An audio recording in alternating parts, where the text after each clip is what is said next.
श्याम सुंदर, आज तुझे पाए बिना नहीं जाऊंगा। मिल गया।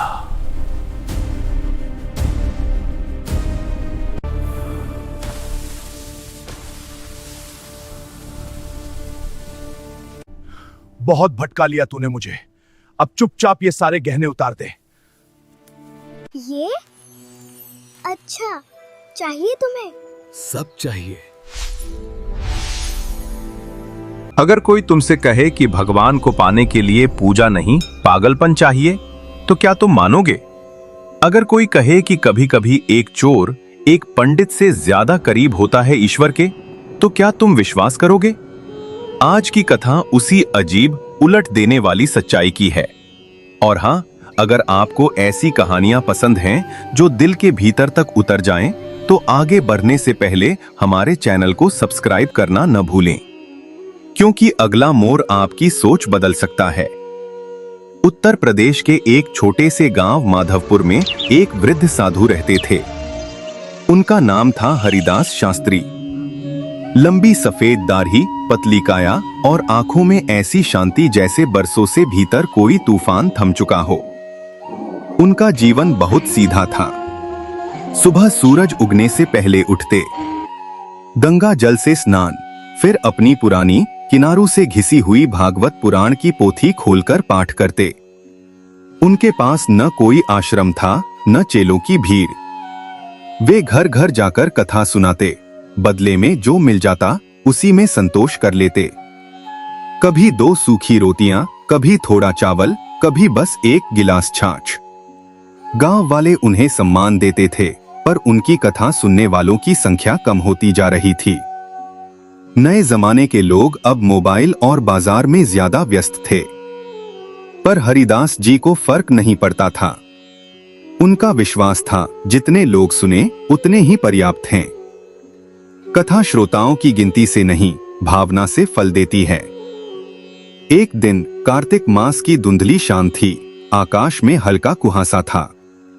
हरिदास जी पास के गांव रामगढ़ में कथा करके लौट रहे थे। हाथ में कपड़े की थैली थी, जिसमें 1-2 केले और थोड़ा सा गुड़ रखा था। तभी सुनसान रास्ते पर अचानक एक भारी आवाज गूंजी, ए बूढ़े, रुक जा! पेड़ों की छाया से एक लंबा चौड़ा आदमी बाहर आया। चेहरे पर काली दाढ़ी, आंखों में कठोरता और हाथ में चमकती हुई कटार। उसका नाम था गजेंद्र, लोग उसे गज्जू कहते थे। आसपास के इलाकों में वह खूंखार चोर के नाम से जाना जाता था। गजेंद्र गर्जा, जो कुछ भी है चुपचाप निकाल दे, वरना यही खत्म कर दूंगा। हरिदास जी ने उसकी आंखों में देखा। डर नहीं था, बस एक अजीब सी करुणा थी। उन्होंने धीरे से कहा, बेटा, मेरे पास ये फटी धोती, ये पोथी और ये थोड़ी सी भिक्षा है, इनमें से क्या लेगा? गजेंद्र झुंझला गया। मजाक मत कर, मुझे पता है तू गांव गांव घूमता है, कहीं ना कहीं कुछ छिपा कर रखा होगा। हरिदास जी मुस्कुराए। अगर सच में धनवान बनना चाहता है तो कल मेरी कथा में आना। गजेंद्र चौंका। क्यों? मैं तुझे ऐसे खजाने का पता दूंगा जिसे पा लिया तो 7 पीढ़ियां तर जाएंगी। कटार हवा में ही थम गई। गजेंद्र के मन में बिजली सी कौंधी, शायद किसी सेठ की तिजोरी का राज। उसने आंखें सिकोड़ते हुए पूछा, सच बोल रहा है? साधु झूठ नहीं बोलता बेटा। कुछ पल सन्नाटा रहा।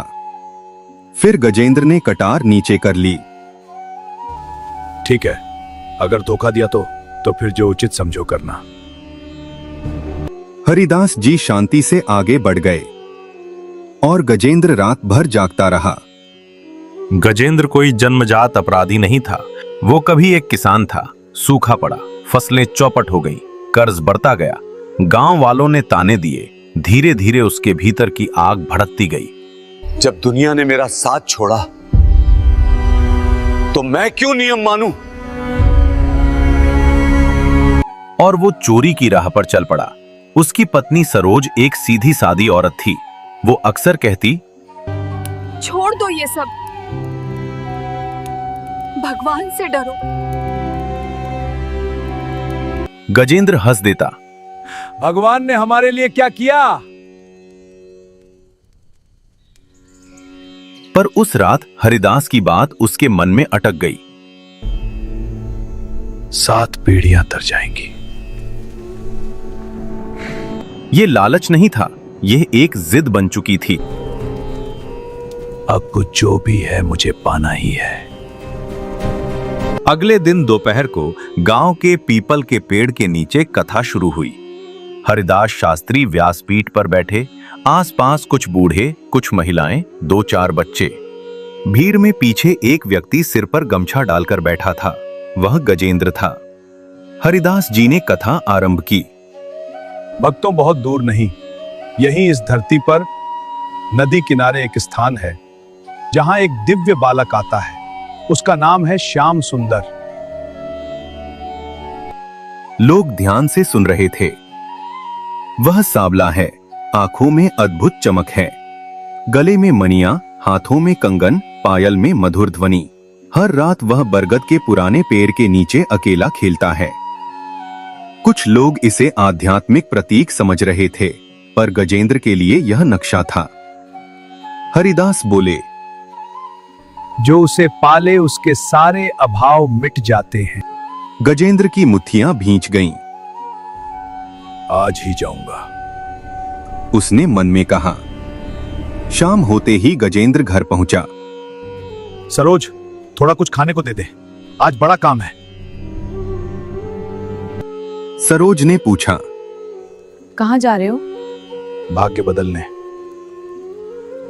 घर में कुछ नहीं था, बस थोड़ा सा चना और आटा। उसने सत्तू जैसा घोल बनाया और कपड़े में बांध दिया। गजेंद्र टूटी चप्पल पहनकर निकल पड़ा। नदी किनारे पुराना बरगद सच में था, पर आसपास घनी झाड़ियां और कांटे। अगर बालक मुझे देख लेगा तो भाग जाएगा, उसने सोचा। वह झाड़ियों के भीतर घुस गया। कांटों ने बदन चीर दिया, खून की बूंदें टपकने लगीं। पर उसे दर्द नहीं हो रहा था। वह बुदबुदा रहा था, श्याम सुंदर, आज तुझे पाए बिना नहीं जाऊंगा। रात गहराने लगी, हवा में ठंडक घुल गई। और तभी दूर से पायल की हल्की सी आवाज आई। गजेंद्र का दिल जोर से धड़कने लगा। झाड़ियों के उस पार चांदनी में एक नन्हा बालक दिखाई दिया। सांवला, चमकता चेहरा और सचमुच गहनों से लदा हुआ।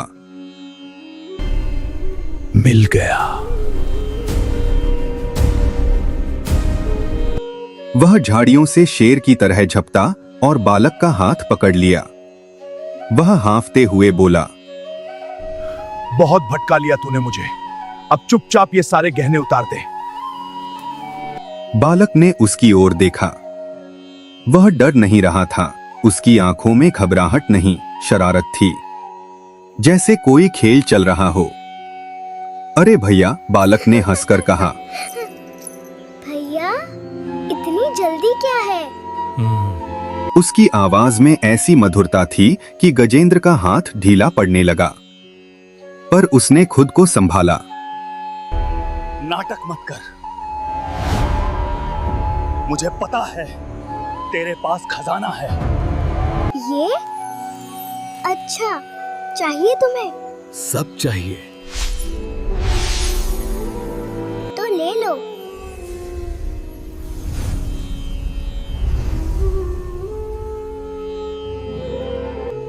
गजेंद्र चौंक गया। इतनी आसानी? उसने हार को चांदनी में देखा। वह कोई साधारण रत्न नहीं था, उसमें से हल्की नीली आभा निकल रही थी। और ये कंगन? गजेंद्र ने पूछा। बालक ने कंगन भी उतार दिए, फिर पायल, फिर कानों के कुंडल। हर आभूषण उसके हाथों में आता जा रहा था। गजेंद्र का दिल तेज धड़क रहा था। इतना आसान? ये बच्चा है या कोई पागल? बालक ने पूछा। और कुछ चाहिए? तू डरता क्यों नहीं? गजेंद्र के मुंह से अचानक निकल गया। बालक हंसा। किससे? मुझसे। तुमसे? बालक ने सिर टेढ़ा किया। तुम तो कांटों में छिपकर मेरा इंतजार कर रहे थे। जिसने मेरे लिए इतना कष्ट सहा, उससे डर कैसा? यह सुनकर गजेंद्र सन्न रह गया। तुझे कैसे पता कि मैं कांटों में था? बालक ने उसके हाथों की ओर इशारा किया। खून की लकीरें अब भी ताजा थीं। जिसे पाने के लिए तूने अपने शरीर की परवाह नहीं की, वह मैं हूं। मैं कैसे न जानूं? गजेंद्र का गला सूख गया। उसने खुद को झटका। बहुत बातें करता है, भागने की कोशिश मत करना। बालक ने गंभीर होकर कहा, भागूंगा नहीं, पर एक बात पूछूं। गजेंद्र चिढ़ गया। क्या? तू मुझे लूटने आया है या पाने? ये शब्द हवा में ठहर गए। गजेंद्र ने जवाब नहीं दिया। वह खुद नहीं जानता था। उसके मन में सिर्फ जिद थी, खजाना चाहिए। बालक ने उसके चेहरे को ध्यान से देखा, फिर धीरे से बोला, तुझे धन चाहिए या कमी से मुक्ति? गजेंद्र ने पहले बार अपने भीतर कुछ टूटता हुआ महसूस किया, पर उसने कठोर स्वर में कहा, मुझे सब चाहिए, ताकि कोई मुझे ताने न दे, कोई मुझे गरीब न कहे। बालक पास आया, इतना पास कि उसकी आंखों की चमक साफ दिखने लगी। अगर मैं कहूं कि ये सब तेरा ही है? मजाक मत कर। सच? ये गहने भी, और जो मुझे पहनाता है वो भी। क्या मतलब? जिसे तू खोज रहा है वो बाहर नहीं है। पहेलियां मत बुझा, मुझे साफ जवाब दे। बालक ने धीरे से उसका हाथ पकड़ लिया। गजेंद्र को लगा जैसे उसके भीतर बिजली सी दौड़ गई। उसकी सारी थकान गायब हो गई, मन हल्का हो गया। तूने मुझे पाने के लिए कांटे झेले। दुनिया मुझे मिठाइयां चढ़ाती है, पर तूने खून बहाया। गजेंद्र की आंखों में आंसू आ गए।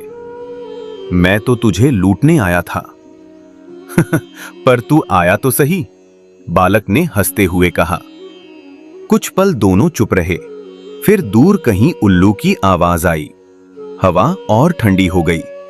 गजेंद्र ने आभूषण अपनी थैली में रखे। मैं जा रहा हूं।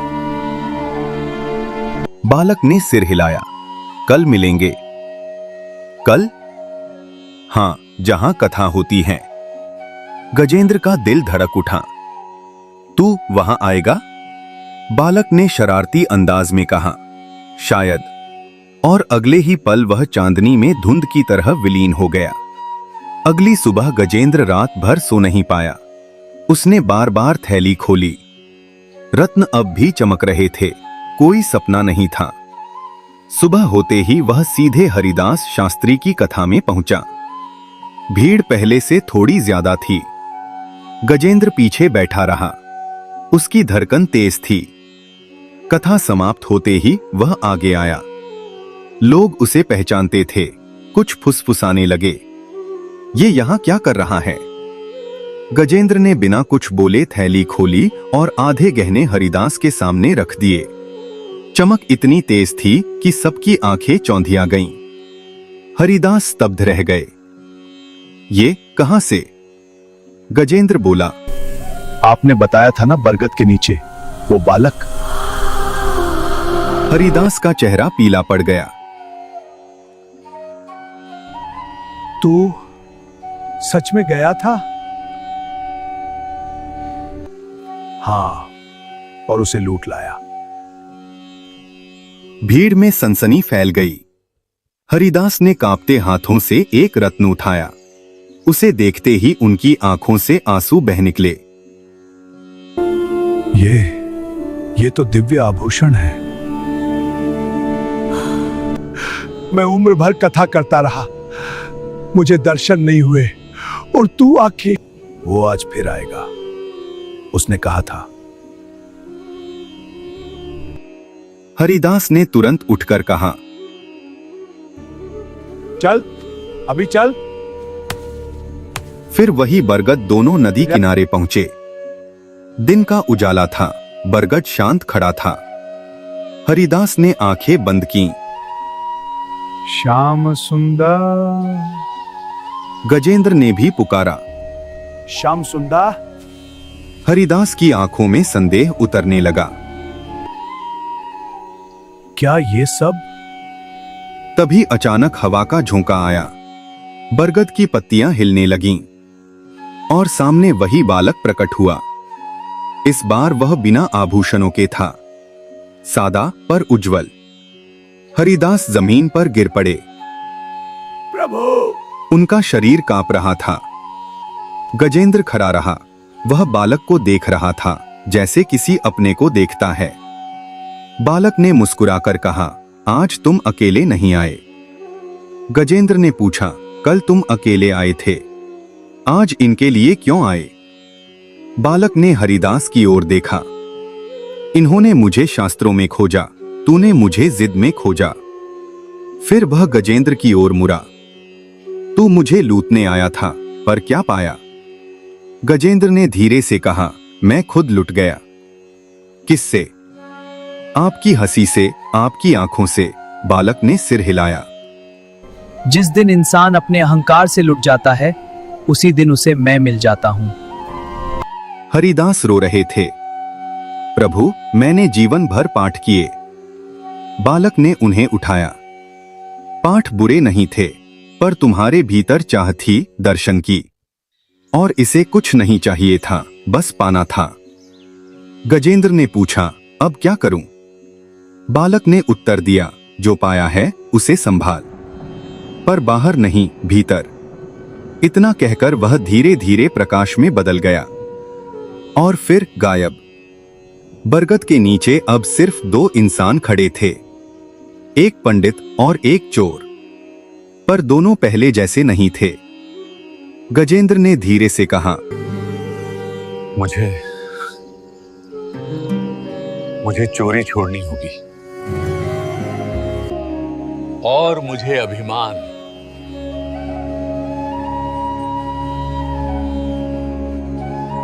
दोनों की आंखों में नई शुरुआत थी। बरगद के नीचे जो हुआ वह गजेंद्र और हरिदास शास्त्री के भीतर तो उतर गया था, पर दुनिया इतनी जल्दी नहीं बदलती। नदी किनारे से लौटते समय दोनों चुप थे। गजेंद्र के कदम हल्के थे, पर मन में एक सवाल घूम रहा था, क्या सच में मैं बदल सकता हूं? हरिदास शास्त्री भी सोच में डूबे थे। उनकी उम्र भर की साधना आज एक नए अर्थ में खुली थी। गांव के बाहर पहुंचते ही दो चार लोग उन्हें साथ देखकर ठिठक गए। अरे पंडित जी, और ये गज्जू? कानों में फुसफुसाहट खुलने लगी। सावधान रहना, ये चोर है, पता नहीं पंडित जी के साथ क्या कर रहा है। गजेंद्र ने सब सुना। पहले वह ऐसे तानों पर गुस्से से भर जाता था, आज वह शांत था। हरिदास ने धीरे से कहा, सुन रहे हो? हां, गजेंद्र ने मुस्कुराकर कहा। पहले लगता था ये लोग मेरे दुश्मन हैं, आज लगता है ये मेरी परीक्षा है। उस शाम कथा फिर पीपल के नीचे हुई। इस बार भीड़ पहले से अधिक थी। सुबह के चमत्कार की खबर फैल चुकी थी। गजेंद्र भी सामने बैठा था, खुला चेहरा, बिना गमछे के। लोग उसे घूर रहे थे।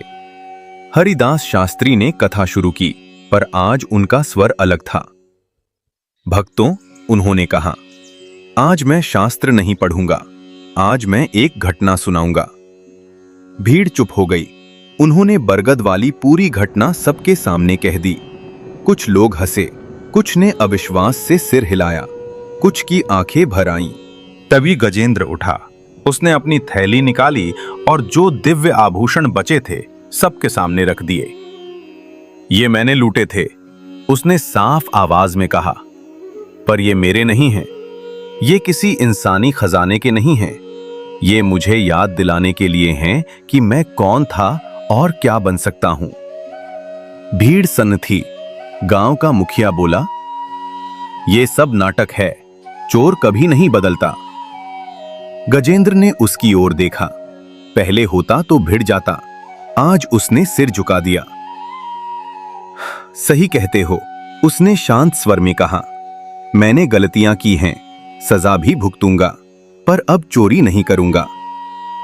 हरिदास ने जोड़ा, अगर समाज किसी को दूसरा मौका नहीं देगा तो सुधार कैसे होगा? बदलाव की घोषणा करना आसान है, उसे निभाना कठिन। पहले ही हफ्ते गजेंद्र की परीक्षा आ गई। पास के गांव में एक सेठ के घर चोरी हुई। सबकी उंगली सीधे गजेंद्र पर उठी। पुलिस आई, घर की तलाशी ली गई। सरोज रो रही थी। कहा था न, ये रास्ता छोड़ दो। गजेंद्र चुपचाप खड़ा रहा। पहले वह गुस्से से भड़क जाता, आज उसने कहा, अगर आपको लगता है मैंने किया है तो बांध लो मुझे। पुलिस वाले भी हैरान थे। जांच हुई। कुछ दिन बाद असली चोर पकड़ा गया। गांव वालों की नजरें झुक गईं, पर गजेंद्र के भीतर कोई गर्व नहीं था। वह बस सोच रहा था, पहले मैं सच में ऐसा ही था, लोग गलत नहीं थे। रात को वह बरगद के नीचे अकेला बैठा। श्याम सुंदर, उसने पुकारा। कोई उत्तर नहीं आया। मैं बदलना चाहता हूं, वह बुदबुदाया, पर कभी कभी पुराना गुस्सा लौट आता है, क्या करूं? हवा चली, पत्तियां सरसराईं। उसके भीतर एक स्मृति उभरी, वह हंसी। वही मासूम आवाज, तू मुझे लूटने आया था या पाने? गजेंद्र ने आंखें बंद की। मैं अब पाना चाहता हूं, हर दिन। उस दिन से उसने एक नया नियम बनाया। हर सुबह बरगद के नीचे बैठकर आधा घंटा मौन रहेगा। कोई मंत्र नहीं, कोई विधि नहीं, बस बैठना। उधर हरिदास शास्त्री भी बदल रहे थे। पहले वे कथा में शास्त्रों के श्लोकों की गहराई समझाते थे, अब वे अनुभव की बात करते थे। भक्ति में चालाकी नहीं चलती, वे कहते। ईश्वरीय विद्वान होना जरूरी नहीं, सच्चा होना जरूरी है। लोगों को उनकी बातों में नई सादगी दिखने लगी। एक दिन उन्होंने गजेंद्र से कहा, तू मेरे साथ कथा में बैठा कर। मैं क्या बोलूंगा? जो तूने महसूस किया। पहली बार जब गजेंद्र ने लोगों के सामने बोलना शुरू किया, उसकी आवाज कांप रही थी। मैं चोर था, उसने कहा। मुझे भगवान से कोई मतलब नहीं था, मैं बस धन चाहता था। पर जिस दिन मैंने उसे लूटना चाहा, उसने मुझे खुद दे दिया। भीड़ में सन्नाटा था। उसने मुझे गहने दिए, पर असली गहना उसकी हंसी थी। उसने मुझे डराया नहीं, अपनाया। कुछ लोगों की आंखों से आंसू बहने लगे। 1 वर्ष बीत गया।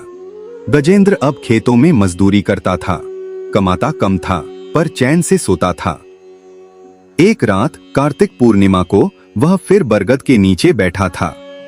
चांदनी वैसी ही थी जैसी पहली रात। उसने मन ही मन कहा, अगर आज भी आ जाओ तो कुछ नहीं मांगूंगा, बस धन्यवाद कहूंगा। तभी पायल की हल्की सी झंकार सुनाई दी।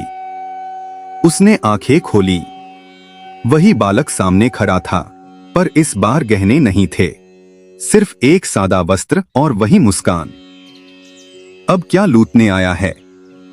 बालक ने हंसते हुए पूछा। गजेंद्र की आंखें भर आईं। आज कुछ नहीं, आज लौटाने आया हूं। क्या? अपना डर, अपना गुस्सा, अपना अहंकार।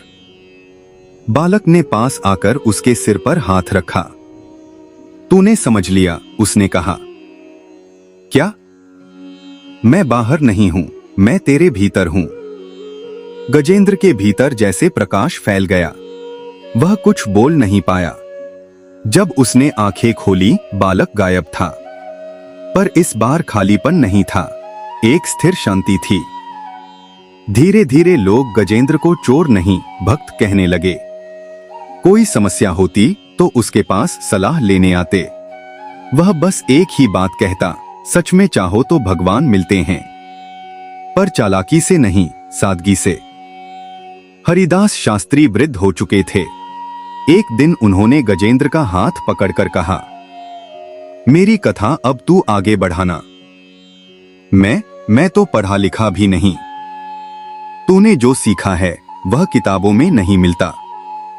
कुछ महीनों बाद हरिदास शांति से इस दुनिया से विदा हो गए। उनकी अंतिम इच्छा थी मेरी पोथी गजेंद्र को देना। गांव ने पहली बार देखा कि एक पूर्व चोर एक संत की चिता के पास बैठा रो रहा था।